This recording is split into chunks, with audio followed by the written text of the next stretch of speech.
Prime Minister, 6 months ago you came here, you impressed everybody with your reform agenda, even me. I said if you achieved your goals, I would support you. Economic reform was the cry.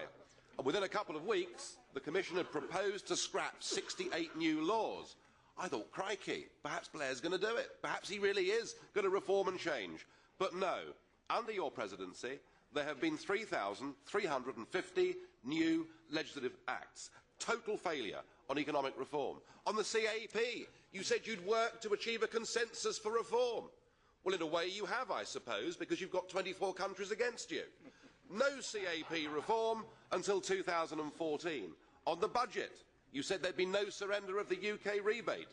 Well, it seems to me that you've given away £7 billion of British taxpayers' money for nothing in return. Your only achievement is to open talks with Turkey, which is opposed by the vast majority of people in Europe and will lead to an even higher bill. Why should British taxpayers pay for new sewers in Budapest, for a new underground system in Warsaw, when our own public services are crumbling in London? Why should we pay a penny piece into an organisation whose accounts have not been signed off by the auditors for the last 11 years in a row? This budget deal is game, set and match to President Chirac. No cheese-eating surrender monkey he. Unlike you, he stands up for the French national interest, not some bizarre notion of Europe, and he has outclassed and outplayed you at every turn.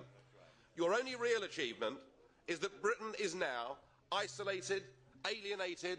We are completely alone within the European Union, which is why it's been said before. Hang on a second.